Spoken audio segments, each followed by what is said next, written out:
మన ఆత్మీయతకి ఏమి ఉపయోగం లేదు. హల్లెలూయా. అర్థమవుతుందా? మన ఆత్మీయతకి ఆత్మీయమైన జీవితానికి ఏం ఉపయోగం లేదు. అందుకని అది పెద్ద ప్రాముఖ్యం కాదని నేను చెబుతున్నా. కానీ ఈరోజు జరిగిన విషయాలు మనం కూడా జ్ఞాపకం చేసుకున్నామండి. ఎందుకు మరి మట్లాచారాన్ని జరుపుకున్నారు, ఆ రోజు జరిగిన పరిస్థితులు ఏందనేది మనం ఒకసారి జ్ఞాపకం చేసుకుందాం. యోహాను సువార్త 12వ అధ్యాయము 13వ వచనం నుంచి లేకపోతే 12వ వచనం నుంచి 16వ వచనం వరకు ఒకరు చదువుదామంటే దగ్గరగా శిరీష మైక్ తీసుకొని చదువు. 12వ వచనం నుంచి 16వ వచనం దాకా. వచ్చిన బహుజన సమూహము యెరూషలేమునకు వచ్చుచున్నాడని విని ఖర్జూరపు మంటలు పట్టుకొని ఆయన ఎదుర్కొనబోయి జనము ప్రభు పేరట వచ్చుచున్న ఇశ్రాయేలు రాజు స్తుతింపబడును గాక అని కేకలు వేసిరి. సియోను కుమారి భయపడకము, ఇదిగో నీ రాజు గాడిద పిల్ల మీద ఆసీనుడై వచ్చుచున్నాడు అని వ్రాయబడిన ప్రకారము యేసు ఒక చిన్న గాడిదను కనుగొని దాని మీద కూర్చుండెను. ఆయన శిష్యులు ఈ మాటలు మొదట గ్రహింపలేదు. కానీ యేసు మహిమ పరచబడినప్పుడు అవి ఆయనను కూర్చి వ్రాయబడిననియు వారాయనకు వాటిని చేసినరనియు జ్ఞాపకము తెచ్చుకొనిరి. యేసు ప్రభు వారు యెరూషలేము అనే పట్టణానికి ఎలా వస్తున్నాడు అంటే గాడిద ఎక్కి వస్తున్నాడు. గాడిద మీద వస్తున్నాడు అన్నమాట. గాడిద మీద వస్తున్నాడు యేసు ప్రభు వారు. ప్రజలేమో ఆయన ఎదుర్కోవడానికి ఎలా వస్తున్నారు అంటే చేతిలో ఖర్జూరపు మంటలు పట్టుకొని వస్తున్నారు. హల్లెలూయా. అర్థమైందా? యేసు ప్రభు వారేమో గాడిదెక్కి వస్తున్నాడు. ప్రజలేమో ఆయన ఎదుర్కోవడానికి ఖర్జూరపు మంటలు పట్టుకొని అక్కడ ఎదురుగా నిలబడ్డారు. యేసు ప్రభు వారు యెరూషలేముకి వెళ్ళాలి. ఎందుకు యెరూషలేముకి వెళ్తున్నాడంటే యేసు ప్రభు వారు శిలువలో చనిపోవాలి. శిలువకి మరణానికి ఆయన సమీపిస్తున్నాడు. శిలువ మరణానికి దగ్గరగా ఉంది. ఆ సమీపించే కొద్ది ఆయన సమీపిస్తున్నాడు. దాన్ని సమీపించడానికి ఆయన యెరూషలేముకి వెళ్ళాలి. ఇది తండ్రి అయిన దేవుడు ముందుగానే నిర్ణయించిన ఒక విషయం. తండ్రి అయిన దేవుడు ముందుగానే నిర్ణయించాడు యేసు ప్రభు శిలువలో చనిపోవాలి, రక్తమును కార్చాలి. అంతకంటే ముందు మరి జరగవలసిన ఒక విషయం ఏంటంటే యేసు ప్రభు ఈ లోకానికి రాజు అని లోకము గుర్తించాలి. హల్లెలూయా. యేసు ప్రభుని రాజుగా గుర్తించాల్సిన ఒక అవసరం ఉంది. ఆయన ఎలాంటి రాజు, ఆయన ఒక విషయమైన రాజుగా ఆయన ప్రభు ఈ లోకం గుర్తించాలి. గుర్తించక ముందు ఆయన శిలువలో చనిపోకూడదు. కాబట్టి ఈ రోజు ప్రత్యేకంగా ఈ మట్టలాచారం ఏమిటంటే యేసు ప్రభుని రాజుగా గుర్తించిన రోజు అంట. హల్లెలూయా. ఎలాంటి రాజు ఆయన? ఒకసారి జకర్యా గ్రంథం చదువుతామంట. జకర్యా గ్రంథము 9వ అధ్యాయం 9వ వచనం చదువమ్మా. యేసు ప్రభు వారు గాడిద మీద వచ్చినప్పుడు ఎలాంటి వాడుగా వస్తున్నాడు ఆయన? సియోను నివాసులారా బహుగా సంతోషించుడి, యెరూషలేము నివాసులారా ఉల్లాసముగా ఉండుడి. నీ రాజు నీతిపరుడునై రక్షణ గలవాడునై దీనుడునై గాడిద పిల్లను ఎక్కి నీ యొద్దకు వచ్చుచున్నాడు. హల్లెలూయా. యేసు ప్రభు వారు సియోను కుమారి అంటే యెరూషలేము పట్టణమా సంతోషించు, నీ రాజు వస్తున్నాడు. ఎలా వస్తున్నాడంటే గాడిద పిల్లను ఎక్కి వస్తున్నాడు. గాడిద పిల్లను ఒకేసారి ఎక్కిపోతానండి అంటే ఆ గాడిద గర్భంతో ఉన్నదని అంటారు. ఆ గాడిద లోపల కూడా ఒక పిల్ల ఉంది అని అంటారు. హల్లెలూయా. అలాంటి ఒక గాడిద ఎక్కి వస్తున్నాడు. వచ్చే రాజు ఎలాంటి వాడు? ఆయన నీతిపరుడు, రక్షణ గలవాడు, దీనుడు. హల్లెలూయా. ప్రజలు ఏమి ఎదురు చూస్తున్నారంటే యాక్చువల్గా ఆ రోజుల్లో ఒక రోమా అనే ఒక సామ్రాజ్యం కింద బానిసలుగా ఉన్నారు. ప్రజలు ఎలాంటి రాజును ఎదురు చూస్తున్నారంటే కత్తులతో వచ్చే రాజును ఎదురు చూస్తున్నారు. ప్రజలు ఎలాంటి రాజును ఎదురు చూస్తున్నారంటే ఈ బానిసత్వం నుంచి మమ్మల్ని విడిపించే రాజు కోసం ఎదురు చూస్తున్నారు. హల్లెలూయా. ఈ దేశం ఆ అధికారులతో పోరాడి వాళ్ళ నుంచి మాకు శాశ్వతమైన విడుదల, మాకు మేమే పరిపాలించుకునేలాగా ఒక విడుదలనిచ్చే రాజు కోసం ఎదురు చూస్తున్నారు ప్రజలు. హల్లెలూయా. కానీ ఇక్కడున్న రాజు అలా రావటం లేదు. ఇక్కడున్న రాజు కత్తులు తీసుకొని రావటం లేదు. ఇక్కడున్న రాజు గుర్రాలను ఎక్కి రావటం లేదు. సైన్యాన్ని తీసుకొని రావటం లేదు. ఒక్కడే వస్తున్నాడు. గాడిదని ఎక్కి వస్తున్నాడు. ఆయన నీతిపరుడై వస్తున్నాడు. ఆయన దీనుడై వస్తున్నాడు. హల్లెలూయా. మామూలుగా యుద్ధం చేసే రాజు ఎలా వస్తాడు? కత్తులు తీసుకొని రౌద్రంతో వస్తాడు, కోపంతో వస్తాడు, శత్రువులను సంహరించాలి. ఇలాంటి రాజుని ఎక్స్పెక్ట్ చేస్తున్నారు ఆ రోజుల్లో ఉన్న ఇశ్రాయేలు ప్రజలు, ఆ రోజుల్లో ఉన్న యెరూషలేములో ఉన్న ప్రజలు. అంటే ప్రజలు సంతోషంగా లేరు. హల్లెలూయా. ప్రజలు అక్కడున్న పరిపాలనలో సంతోషంగా లేరు. ప్రజలు దుఃఖంతోనే జీవితాన్ని గడుపుతున్నారు, చాలా కష్టంగా జీవితాన్ని గడుపుతున్నారు. ఇలాంటి పరిస్థితులలో యేసు ప్రభు ఒక రాజుగా అక్కడ ఆయన ఎంట్రీ ఇవ్వడానికి బయలుదేరాడు. ఎలాంటి రాజు ఆయన అంటే యుద్ధాలు చేసి జయించేవాడు కాదు. జకర్యా 9:10 చదువు. ఎఫ్రాయిము సమాధాన సువార్తగా మాట్లాడవచ్చు. చూడమ్మా, నీ రాజు సమాధాన వార్త అన్ని జనులకు తెలియజేయను. హల్లెలూయా. చూడండి, యేసు ప్రభు వారు ఎలాంటి రాజు అంటే సమాధాన వార్తలు ఇచ్చే రాజు. యేసు ప్రభు సమాధాన వార్త ఇచ్చే రాజు. ఆయన అంటే సమాధానాన్ని మనకు అనుగ్రహించే రాజుగా ఉన్నాడు. హల్లెలూయా. యుద్ధాలు చేసి జయించేవాడు కాదు. యుద్ధం వల్ల శత్రువులను జయించడానికి ఆయన రావడం లేదు. ప్రజలు సంతోషంగా లేరు. ప్రజలు దుఃఖంగానే ఉన్నారు. దుఃఖంగానే జీవితాలు వెళ్ళిపోతున్నాయి. వీళ్ళు అనుకుంటున్నారు ఏదైనా రాజు వచ్చి మమ్మల్ని ఈ పరిపాలన నుంచి విడుదల కలిగజేస్తే మాకు జయం వస్తుంది, మేము సంతోషంగా ఉంటున్నాం అనుకుంటున్నారు. కానీ అలా జరగదు. హల్లెలూయా. మనం ఉన్నాం నుండి మనం ఒకప్పుడు బ్రిటిష్ వాళ్ళ పరిపాలనలో ఉన్నాం. అవునా? గుర్తుందమ్మా? మనం తెల్లవాళ్ళ పరిపాలనలో ఉన్నాం. వాళ్ళ కింద బానిసత్వం చేసాం. మన బ్రతుకులు కానీ అప్పుడు సంతోషం లేదని వాళ్ళతో యుద్ధాలు చేసాం. బ్రిటిష్ వాళ్ళు వెళ్ళిపోయారు, మనకు స్వాతంత్రం వచ్చింది. ఈరోజు సంతోషంగా ఉన్నామా? వాళ్ళు వెళ్ళిపోయినంత మాత్రం ఈరోజు సంతోషంగా ఉన్నామా? మన జీవితంలో దుఃఖాలన్నీ తెల్లారినాయా? మన కష్టాలన్నీ తెల్లారినాయా? మనకి ఉన్న ఏ సమస్యలు లేవా? చూసారా ప్రియమైన దేవుని బిడ్డలారా? ఇది కాదు నిజమైన సంతోషాన్ని ఇచ్చేది. ఏది ఒకటి చేతిలో నుంచి రాజ్యాన్ని సంపాదించుకోవటం కాదు, ఒకటి చేతిలో నుంచి విడిపించబడటం అనేది కాదు. అది శాశ్వతమైన సంతోషం కానే కాదు. హల్లెలూయా. ఇంకా అదే పాప బ్రతుకులో బతుకుతున్నారు, అదే దుఃఖంతో జీవిస్తున్నారు ప్రజలు. అప్పుడు తెల్లోడు పరిపాలించాడు, ఇప్పుడు నల్లోడు పరిపాలిస్తున్నాడు. జీవితాలు మారిపోలా. జీవితాలు ఎక్కడ మారాలంటే మనసులో మారాలి. హల్లెలూయా. వాడల్లో మారలా, బిల్డింగ్లో మారలా, రోడ్లు కాదు. ఏదో మన పాపంతో మనం పరిపాలన చేసుకుంటామని చెప్పేసి మన సంతోషంగా ఉన్నట్టు కాదు. మన మనస్సులో మారాలి. హల్లెలూయా. ఆ మనస్సులో మారాలంటే అదే మనము సమాధానం పొందుకోవాలి. హల్లెలూయా. యేసు ప్రభు వారు మనస్సుకు సంబంధించిన ఒక సమాధానం ఇచ్చే రాజుగా వస్తున్నాడు. నిజంగా జీవితాలను మార్చే రాజుగా వస్తున్నాడు. నిజంగా ఆయన హృదయాలను మార్చే రాజుగా వస్తున్నాడు. హల్లెలూయా. ప్రియమైన బిడ్డలారా, జ్ఞాపకం చేసుకోండి, ఇక్కడ ప్రజలు ఎదురు చూస్తున్న రాజు వేరు.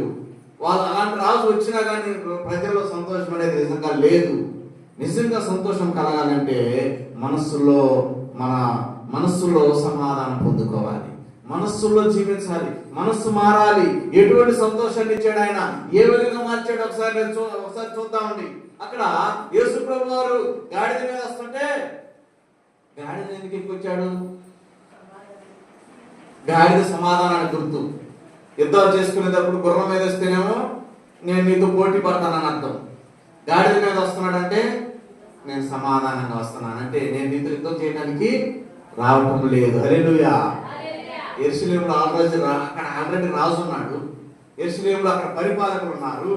ఆ పరిపాలకులకు వ్యతిరేకంగా యేసు ప్రభు రావట్లా, వాళ్ళ మీద జయించడానికి తీసుకొని రావట్లా. అందుకని దేవుడు యేసు ప్రభు ముందుగానే గాడిదెక్కి నేను సమాధానంగా వస్తున్నాను అని సమాధాన వార్తను ముందుగానే అక్కడ ఉన్న రాజులకు అందించేశాడు. హల్లెలూయా. ఇప్పుడు రాజులు ప్రశాంతంగా ఉంటారు.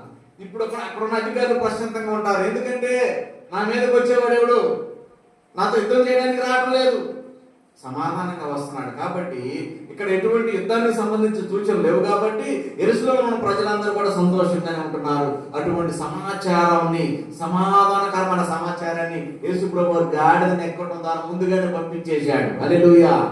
ప్రజల్లో నెమ్మది కలిగి ఉన్నది. ఇప్పుడు ప్రజలు సంతోషంగానే ఉన్నారు. గాడిద సమాధానానికి గుర్తుగా ఉంది. ఆ సమాధానానికి గుర్తుగా ఉన్న ఆ గాడిదనెక్కి యేసు ప్రభువు వెళ్తుంటే అక్కడ ఉన్న ప్రజలు మట్టలు పట్టుకొని నిలబడ్డారని ఉంది. అసలు మళ్ళీ ఒకసారి చదువుది యోహాను సువార్త 12వ అధ్యాయం 13వ వచనం.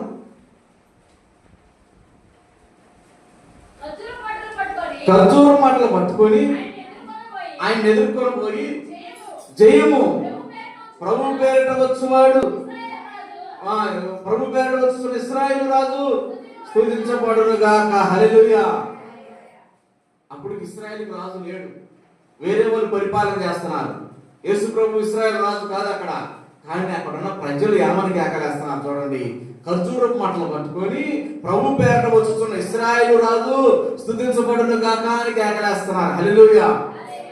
అసలు ఇంతమంది ప్రజలు ఎందుకు వచ్చారు అక్కడికి?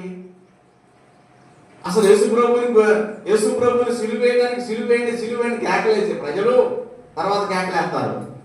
యేసు ప్రభు వారిని పెద్దగా పరిచయం లేని ప్రజలు ఆ రోజు అంతమంది మట్టలు పట్టుకొని ఎందుకు వచ్చారు? ఆ రోజు యేసు ప్రభు వారిని ఆ విధంగా స్తుతించడానికి కారణం ఏంటి? యేసు ప్రభు వారు యెరూషలేము కంటే ముందు ఇప్పుడు ఎరుకో అనే పట్టణంలో ఉన్నాడు. ఎరుకో పట్టణంలో ఉన్నాడు. అక్కడ ఉన్న ప్రజలు యేసు ప్రభు వారిని అంతగా కీర్తించడానికి కారణం ఏంటి? ఏమై ఉంటుంది? ఎందుకు వస్తారంటే ప్రజలు మన వెనక ఎందుకు వస్తారు? ఒక రాజు వస్తే రాజుకు చుట్టూరు బాగా మంది మార్పాలం బాగుంటారు, ఆయన జయహో జయహో అంటారు. ఇక్కడ యేసు ప్రభు రాజుగా లేడు. యేసు ప్రభు ఒక సామాన్య మానవుడుగా అక్కడ పరిచయం చేస్తా ఉన్నాడు, మనుషులు పలకరిస్తా ఉన్నాడు. కానీ ఇక్కడ ఉన్న ప్రజలు ఏమంటారంటే ఇశ్రాయేలు రాజు స్తుతించబడును గాక. హల్లెలూయా. అసలు ఆ ప్రజలు మట్టలు పట్టుకొని ఎందుకు వచ్చారు అంటే వాళ్ళకి ఏం చేశాడు అక్కడ అని అంటే, అక్కడ ఏం జరిగిందంటే యేసు ప్రభు వారు లాజరు అనే వ్యక్తిని, చనిపోయిన వ్యక్తిని లేపాడు. గుర్తుందా? చనిపోయిన వ్యక్తిని లేపాడు. లేపిన తర్వాత అక్కడున్న ప్రజలందరూ ఆయన గురించి సువార్త వెళ్ళిపోయింది. యేసు ప్రభు చనిపోయిన వాడిని లేపాడంట. లేపిన తర్వాత యేసు ప్రభు చనిపోయిన లాజరుని లేపిన కొన్ని రోజుల తర్వాత మళ్ళీ అదే ఇంటికి వచ్చాడు. ఇప్పుడు ఎవరుంటారు ఆ ఇంట్లో? చనిపోయిన లాజరు ఉంటాడా? లేచిన లాజరు ఉంటాడా? చనిపోయి లేచిన లాజరు ఉన్నాడు. లాజరుతో పాటు చనిపోయిన లేపిన యేసు ప్రభు ఉన్నాడు. వీళ్ళిద్దరిని చూడటానికి అక్కడ ఉన్న ప్రజలు తండోపతండాలుగా వచ్చారంట. హల్లెలూయా. మామూలుగా చనిపోయి మనిషి లేవడం అంటే ఎక్కడ చూడం మనం కదా, ఎక్కడ చూడం. అలాంటి ఒక గొప్ప సిచ్యువేషన్ అక్కడ. చనిపోయిన వ్యక్తి లేచాడు అనగానే ఆ ప్రాంతం అంతా పరిగెత్తి అసలు లేచిన ఎలా కూర్చున్నాడు, లేపిన ఎలా ఉన్నాడు, వాళ్ళిద్దరు ఎలా మాట్లాడుకున్నారో చూడటానికి అక్కడికి వచ్చారు. హల్లెలూయా. అక్కడంట ఇది జరిగి చాలా అయిన తర్వాత యేసు ప్రభు మళ్ళీ ఇంకోసారి వచ్చారనమాట.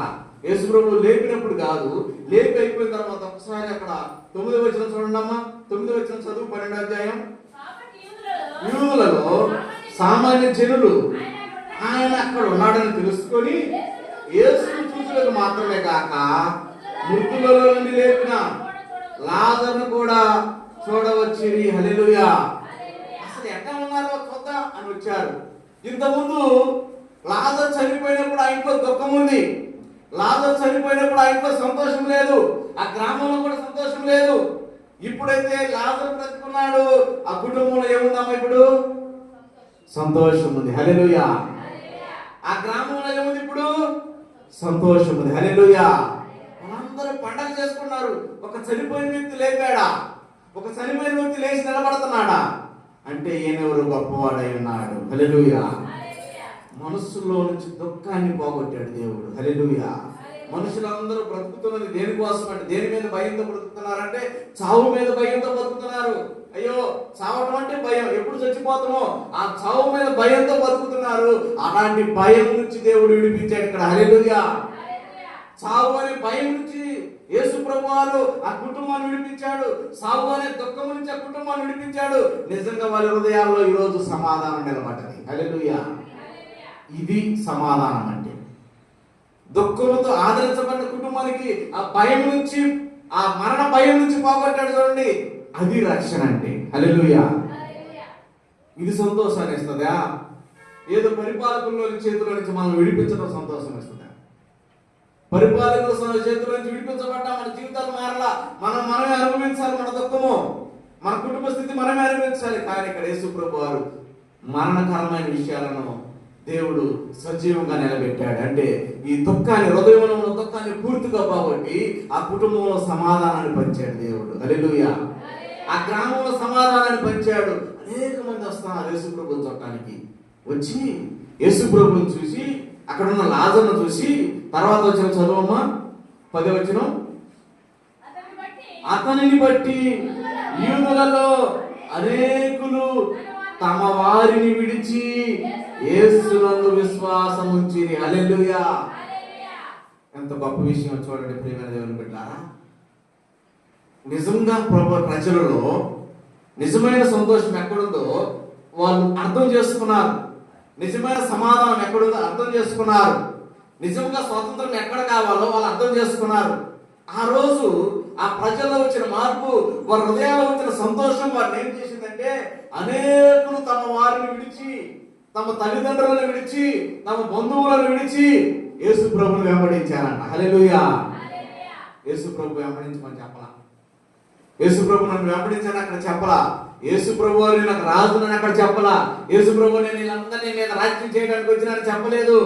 కానీ వాళ్ళు చూసిన యొక్క క్రియలు, ఆ యేసు ప్రభు చేసిన అద్భుత కార్యాలు, వారి హృదయాల్లో ఆయన నింపిన సమాధానము, ఆ కుటుంబాన్ని దేవుడు ఏ విధంగా సమాధానంతో నింపాడో అవన్నీ చూసి వారి హృదయాల్లో నిజమైన మార్పు వచ్చింది. హల్లెలూయా.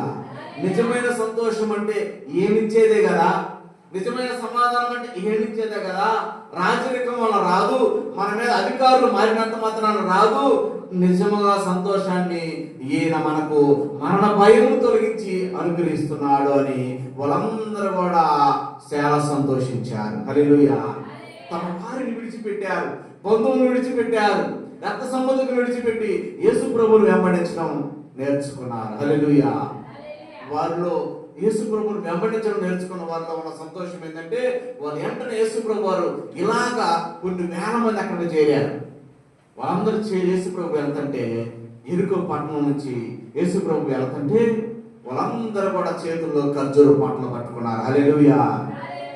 ఖర్జూర మాటలు దేనికి సూచనంటే విజయానికి సూచన. హల్లెలూయా. దేనికి సూచన? విజయానికి సూచన. యేసు ప్రభు విజయం సాధించారు. ఇక్కడ మరణాన్ని మీద విజయం సాధించాడు యేసు ప్రభు. ఈ లోకంలో ఉన్న ప్రతి దుఃఖం మీద విజయాన్ని సాధించాడు. అక్కడున్న ప్రజలు కూడా విజయం సాధించారు. అక్కడున్న ప్రజలు, ముఖ్యంగా లాజరు కుటుంబము మరణం మీద విజయం సాధించింది, దుఃఖం మీద విజయం సాధించింది. అక్కడున్న మనసులన్నీ కూడా సమాధానాన్ని గెలుచుకున్నాయి. అక్కడున్న ప్రజలందరూ కూడా సంతోషంగా ఉన్నారు. యేసు ప్రభు చేసిన కార్యాల పట్ల, ఆయన చేసిన క్రియల పట్ల చాలా సంతోషంగా ఉండి వాళ్ళు సంతోషంతో కేకలేస్తున్నారు.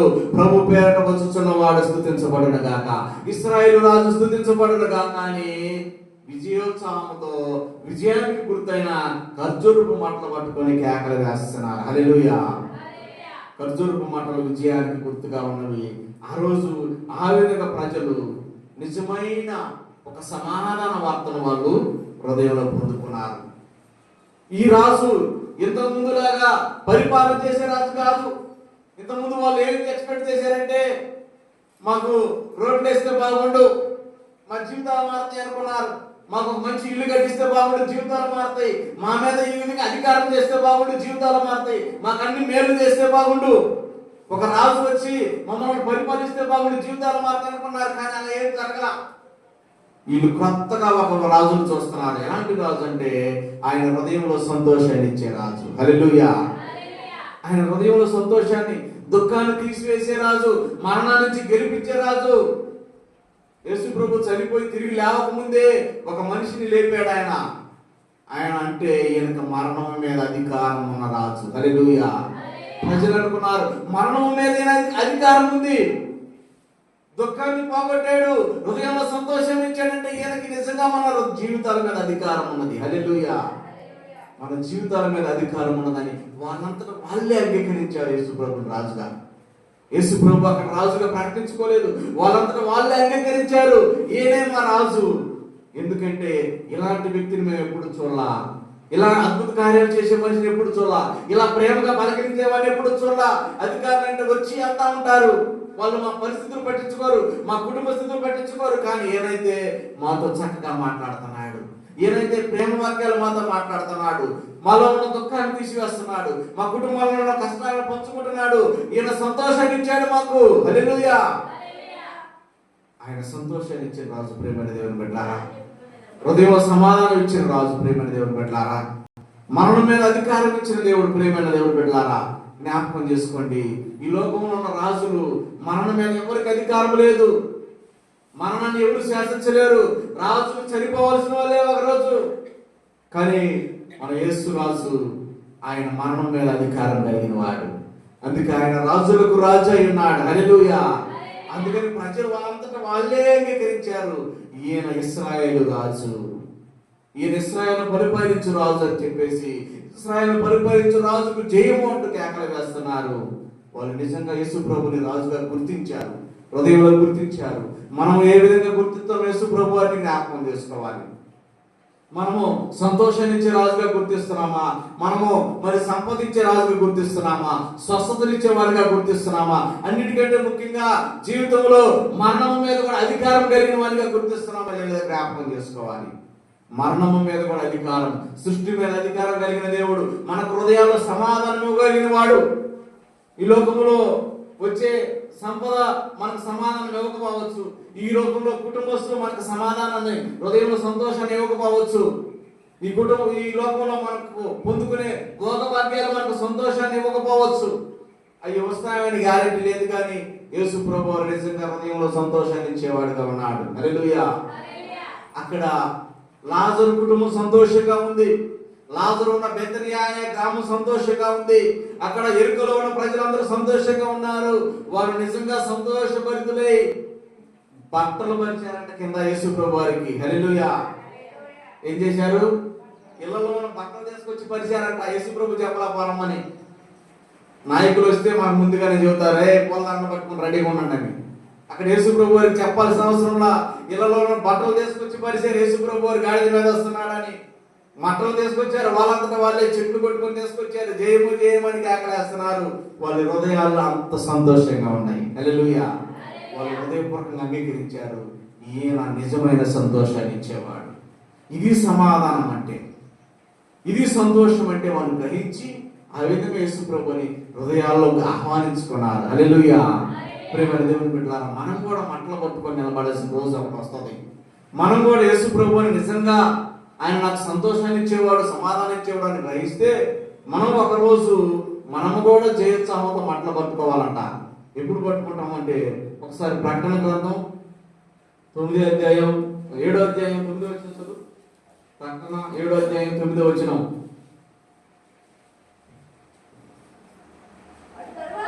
అటు తర్వాత చూడగా ఇదిగో ప్రతి జనములో నుండి, ప్రతి వంశములో నుండి, ప్రజల్లో నుండి,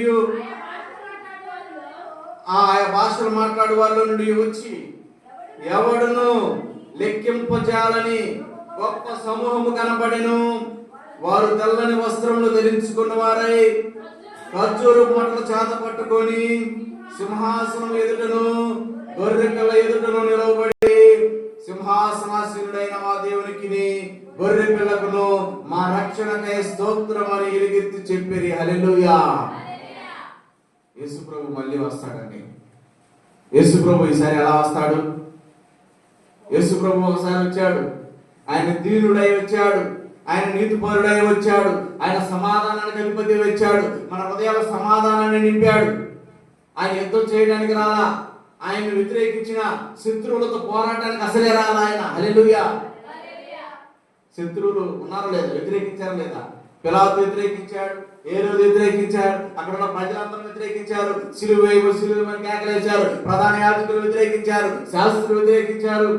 యోహాను సువార్తలోని ఒక మాట చదువుదామా? ఎవరు వ్యతిరేకించారు ఒకసారి? యోహాను సువార్త 12వ అధ్యాయంలో 19వ వచనం చదువు. 19వ వచనం. 12:19. పరిచర్యలు ఒకరితో ఒకరు మన ప్రయత్నములు ఇప్పుడు నిష్ప్రయోజనం అయిపోయినది. ఇదిగో లోకం ఆయన ఎంత పోయినది చెప్పుకొని ఇంకా తర్వాత ఏమన్నదంటే ఆయన చంపాలని ప్రయత్నం చేస్తున్నారు. హల్లెలూయా. వీళ్ళు ఎప్పుడు చంపుదామా యేసు ప్రభువుని అని అనుకొని యేసు ప్రభువుకి వ్యతిరేకంగా రకరకాల కార్యాలు జరిగిస్తుంటే ఈ ప్రజలేమో యేసు ప్రభువుని అంగీకరిస్తున్నారు. ఈ ప్రజలేమో యేసు ప్రభు వెంట వెళ్తున్నారు. ఈ పరిచర్యలు యేసు ప్రభువుని వ్యతిరేకిస్తున్నారు. హల్లెలూయా. ఎప్పుడు చంపుదామని ఆలోచన చేస్తున్నారు. ఇలా యేసు ప్రభువుకి ఆ రోజు అనేక మంది శత్రువులు ఉన్నారు, కానీ ఏ శత్రువుతో కూడా ఆయన కత్తి పట్టుకొని యుద్ధం చేయలేదు. హల్లెలూయా. ఎవరితో పోరాడలేదు ఆయన. ఎందుకంటే ఆయన అన్నాడు, నేను సమాధానమును అందించడానికి వచ్చాను, సమాధానపు రాజుగా వచ్చాను. ఇప్పుడు నేను సమాధానంగా వస్తున్నాను కాబట్టి ఎవరితో కూడా నేను యుద్ధం చేయడం లేదు. సమాధాన వార్తను తీసుకొచ్చాడు యేసు ప్రభు వారు.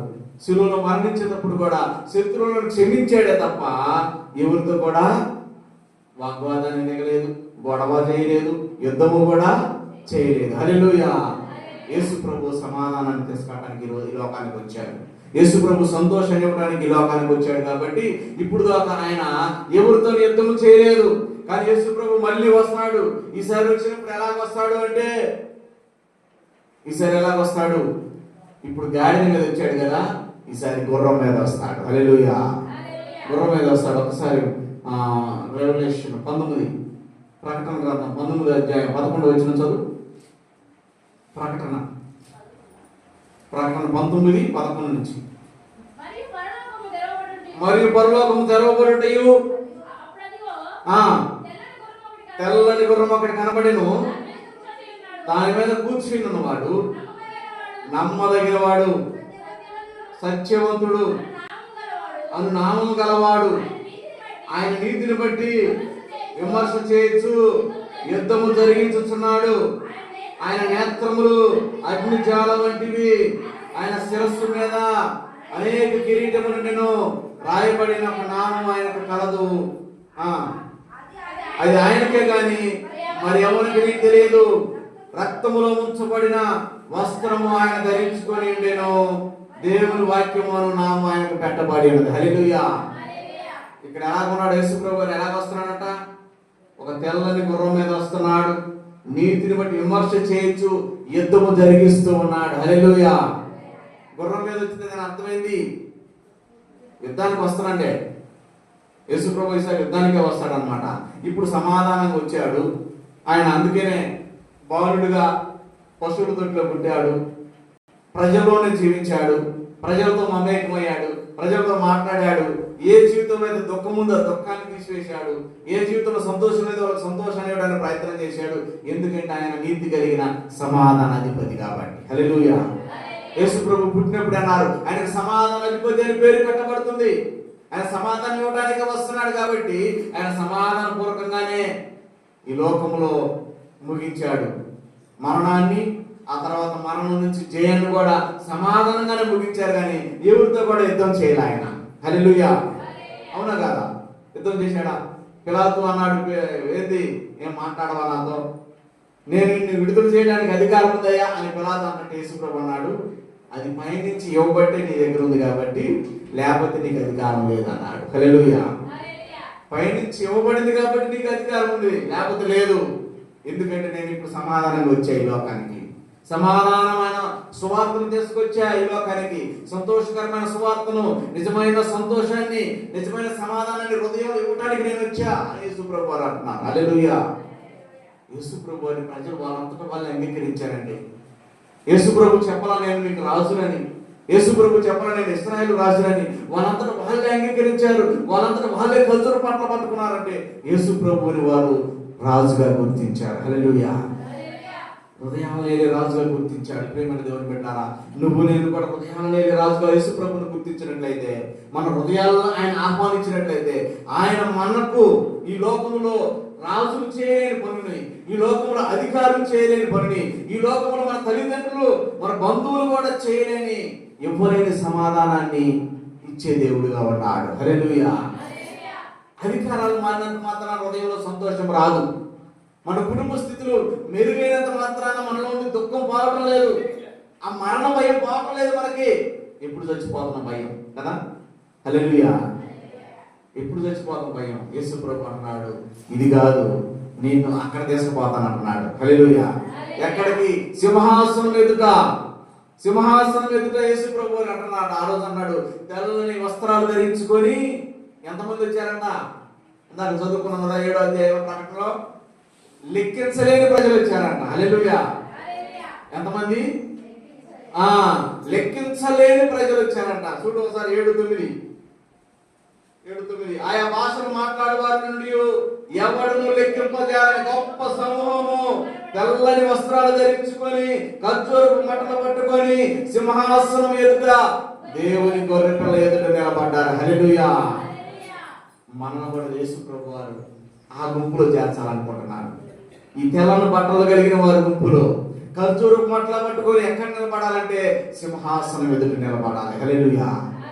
యేసు ప్రభు సింహాసనం ఎదుట నిలబడాలని, సింహాసనం ఎదుట నిలబడి అక్కడ దేవుని స్తుతించాలని దేవుడు మన యందు ప్రణాళిక కలిగిన వాడై ఆయన మనకు సమాధానం ఇస్తూ మన జీవితంలో సమాధానంతో నడిపిస్తున్నాడు. హల్లెలూయా.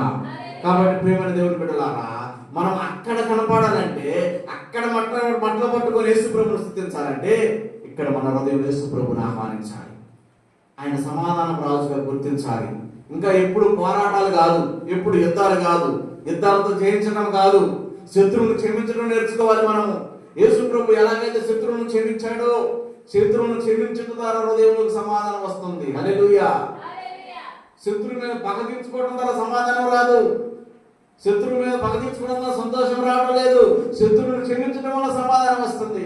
యేసు ప్రభు శిలువ మీద దాన్ని నిరూపించారు. శత్రువును క్షమించారు. అయ్యా వీళ్ళు ఏం చేస్తున్నారో వీళ్ళకి తెలియదు, క్షమించు ప్రభు అంటే ఆ దొంగల్లో ఎంత సంతోషం, సమాధానము. ఆ క్షమాపణ గుణం కలిగిన మనలో కూడా అలాంటి సమాధానం దేవుడు మనకు అనుగ్రహించబోతున్నాడు. కాబట్టి ఆయన హృదయాలు వేలే రాజు, ఈ దుఃఖాన్ని తీసివేసేవాడు. ఈ లోకంలో పరిస్థితులు మన సంతోషాన్ని మార్చలేవు, కానీ యేసు ప్రభు మార్చగలడు మన సంతోషాన్ని. హల్లెలూయా.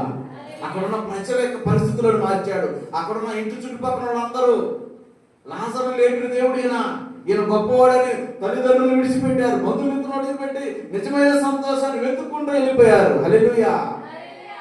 నిజమైన రాజుని వెంబడిస్తా వెళ్ళిపోయారు. నిజమైన రాజుని స్తుతించుకుంటా వెళ్ళిపోయారు.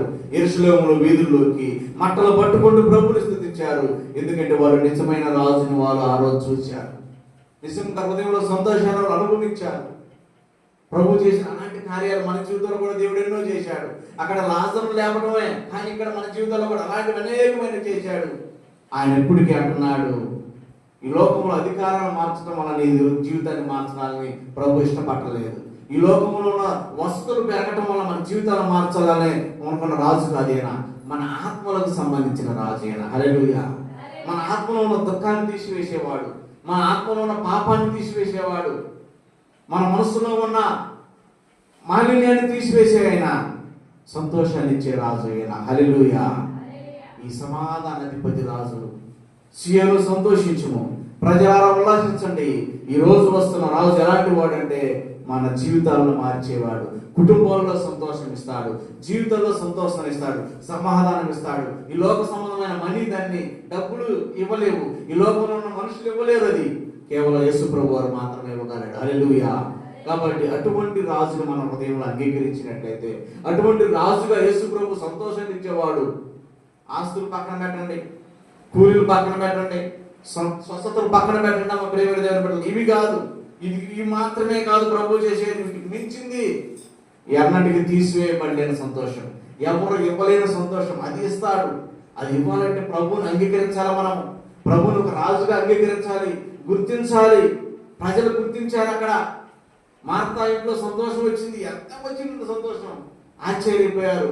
ఒక్కొక్కరు రావడం మొదలు పెట్టారు. ఇది ఎంత సంతోషం. మరణాన్ని జయించిన వాడు ఇక్కడుంటే ఇంకెక్కడ ఉంటది సంతోషం. హల్లెలూయా. మరణం నుంచి లేపిన వాడు ఎక్కడ ఉంటే ఇంకెక్కడ ఉంటది. అందుకని ఆయన నమ్మని అంగీకరించడం మొదలు పెట్టారు, ఆయన విశ్వసించడం మొదలు పెట్టారు. ప్రేమ దేవుని పెట్టారా. కాబట్టి లోకంలో ఎక్కడా సంతోషాన్ని వెతుక్కోవద్దు. మరణం మీద అధికారం కలిగిన యేసు ప్రభు దగ్గర ఉంది సంతోషము. బంధువులతో ఎక్కడా లేదు, తీర్థయాత్రలు ఎక్కడా లేదు, అక్కడ కూడా లేదు. ఎక్కడ? నాగార్జున సాగర్లోనూ, ఇంకొకటి ఏంటిది గుణదల్లోను, ఇంకా ఏంటిది గుడార పండగలోను, ఇంకొకటి ఏంటిది అక్కడ స్వస్థ సేవ ఉంటుందిగా కాకాని, ఎక్కడెక్కడా లేదు సంతోషం. యేసు ప్రభులో ఉంది సంతోషం. హల్లెలూయా. యేసు ప్రభుని అంగీకరిస్తే ఇక్కడే ఉంది సంతోషం. ఎక్కడెక్కడో ఎత్తుకుంటా వస్తున్నారు, ఏనాందిని మాత దగ్గర ఎత్తుకుతామన్నారు సంతోషాన్ని. అక్కడే ఉంది సంతోషం. అక్కడ కూడా ఈ రోజు దుఃఖంతో ఉన్నారు ప్రజలందరూ. అక్కడ పోయి వెతుక్కొని వచ్చిన వాళ్ళందరూ దుఃఖంతో ఉన్నారు ప్రజలందరూ. ప్రియమైన దేవుని బిడ్డలారా, సంతోషం తిరణాలలో లేదు. యేసు ప్రభు దగ్గర ఉన్న సంతోషాన్ని ఇచ్చి యేసు ప్రభుని వచ్చిపోయి ప్రజలు లోకంలో వెంబడిస్తున్నారు. ఎక్కడ పోతే సంతోషం దొరికింది, ఎక్కడ పోతే సంతోషం దొరికింది, ఎక్కడా లేదు. యేసు ప్రభులో మాత్రమే సంతోషం ఉంది. హల్లెలూయా. ఆయన మీకు డైరెక్ట్ గా ఇవ్వగలడు, ఆయన స్వయంగా ఇస్తాడు. మనం ఎక్కడికో పోయి చేయాల్సిన పని లేదు. యేసు ప్రభుని గుర్తిస్తే చాలు, ఆయన సంతోషాన్ని ఇచ్చేవాడుగా గుర్తిస్తే చాలు, ఆయన ఈ లోకం మీద అన్నిటి మీద అధికారం కలిగిన గుర్తిస్తే చాలు, ఆయన ఈ లోకానికి రాజుగా గుర్తిస్తే చాలు, ఆయన నా జీవితానికి రాజు అని మనం గుర్తిస్తే చాలు. ఆ రాజు, ఈ రాజు అందరి రాజు లాంటి వాడు కాదు. ఈయన అందరిలాంటి రాజు కాదు, పరిపాలన చేసేవాడు కాదు, మన దగ్గర నుంచి ట్యాక్స్ తీసుకునేవాడు కాదు, పన్నులు వసూలు చేసి మన మీద అధికారం పెట్టేవాడు కాదు. ఈ రాజు స్వయంగా మనల్ని పర్యవేక్షిస్తాడు, ఈ రాజు స్వయంగా మనతో మాట్లాడతాడు, ఈ రాజు స్వయంగా మన యొక్క అక్కర్లు తీరుస్తాడు, మన బాధలు తీరుస్తాడు, స్వయంగా మన హృదయాల్లో సంతోషాన్ని ఇచ్చేవాడు. హల్లెలూయా. అటువంటి రాజు యేసు ప్రభు. ఈయన రాజులకు రాజు అయినాడు, ప్రభువులకు ప్రభు అయినాడు. అటువంటి గొప్ప రాజుని హృదయంలో అంగీకరిస్తే ఆయన నిజంగా సంతోషాన్ని ఇస్తాడు. అంగీకరించడమే మనకున్న ధ్యేయం. మనం చేయవలసింది ఒకటి అంగీకరించడమే. అక్కడ ప్రజలు అంగీకరించారు, వారి జీవితాలు మారిపోయినాయి. మనము కూడా అంగీకరిస్తే మన కుటుంబాలను మార్చగలడు. ప్రేమైన దేవుని బిడ్డారా, ఎక్కడెక్కడో ప్రయత్నం చేస్తే ఉపయోగం లేదు, కానీ యేసు ప్రభులో ప్రయత్నం చేసి చూడండి. యేసు ప్రభులో ఒకసారి ప్రయత్నం చేసి చూడండి. నిజంగా ఆయన సంతోషాన్ని ఇస్తాడా? నిజంగా ఆయన సమాధానం ఇస్తాడా? నా కుటుంబంలో సమాధానం ఇస్తాడా? ఒకసారి యేసు ప్రభుని అంగీకరించి యేసు ప్రభు దగ్గర ప్రయత్నం చేసి ఆయన ఆహ్వానించి చూసి ప్రభువులో సమాధానం పొందవలసిందిగా ప్రభు పేట మనం చేసుకున్నాను. దేవుడి మాటలు దీవించునుగాక. ఆమేన్. ఆమేన్. చిన్న ప్రార్థన చేసుకున్నాడు. కళ్ళు మూసుకున్నట్లయితే చిన్న ప్రార్థన చేసుకున్నాడు. విత్తబడిన మాటలను దేవుడు మన హృదయాలు భద్రపరిచినట్లుగా, నిజమైన సంతోషాన్ని ప్రభు మనకి ఇచ్చినట్లుగా చిన్న ప్రార్థన చేసుకుందామండి. కళ్ళు మూసుకోండి. ప్రభు పరిశుద్ధుడా, స్తోత్రాలయ. నమ్మదగిన దేవుడు నువ్వు, కృప చూపించే దేవుడు అయ్యా, సమాధాన అధిపతి నీకు స్తోత్రాలు, సంతోషం ఇచ్చే దేవుడా నీకు స్తోత్రాలు. అవును మా తండ్రి, యేసు ప్రభు ఈ లోకానికి రాజుగా పంపించారు, సమాధానం ఇచ్చే రాజుగా, సంతోషం ఇచ్చే రాజుగా, హృదయంలో రాజుగా పంపించారు. నీకు స్తోత్రాలయ్యా. ఈ సంతోష వార్తను మాకు వినిపించినందుకు వందనాలు, ఈ సమాధాన వార్తను మాకు వినిపించినందుకు వందనాలు. యేసు ప్రభు ఆ రోజు వీధుల గుండా వెళుతున్నప్పుడు ప్రజలు తమంతట తామే మంటలు పట్టుకొని బయలుదేరారు, తమంతట తామే తమ బట్టలు పరిచారు, తమంతట తామే యేసు ప్రభు యొక్క గొప్పతనాన్ని చూశారు, అనుభవించారు. ఆ కుటుంబాలలో ఉన్న సంతోషాన్ని చూసి వారంతట వారే అంగీకరించారయ్యా. నీకు స్తోత్రాలు.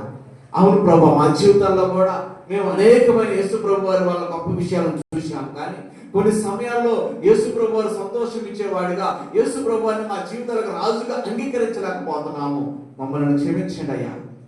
అవును, మా జీవితాలను ఏదే రాజుగా ఆయనకు ఒక స్థానం ఇవ్వలేకపోతున్నాము. మా జీవితాల మీద లోకంలో వేటికో అధికారం ఇస్తూ యేసు ప్రభు వారిని పక్కగా పెట్టడం వల్ల మా జీవితంలో నిజమైన సంతోషాన్ని మేము అనుభవించలేకపోతున్నాం. తండ్రి, మమ్మల్ని క్షమించండి. తండ్రి, నువ్వు ఇచ్చిన మాటలను బట్టి వందనాలు, సంఘంతో మాట్లాడినందుకు వందనాలు. ఈ మాటలను హృదయంలో భద్రపరచండి అయ్యా.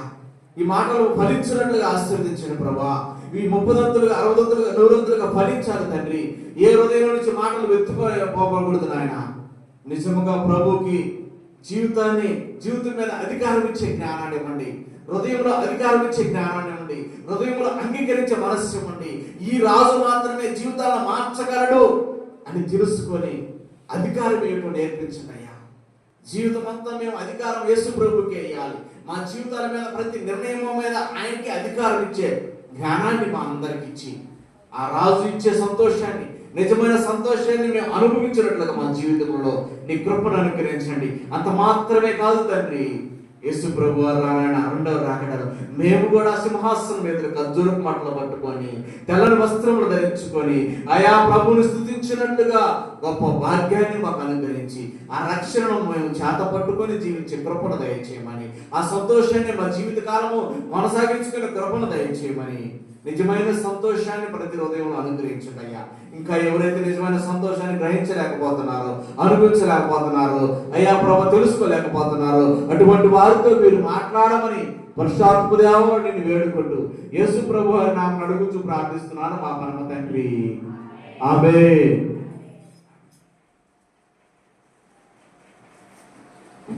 పాట పాడుకుంటూ కానుకలు సమర్పించుకున్నామండి.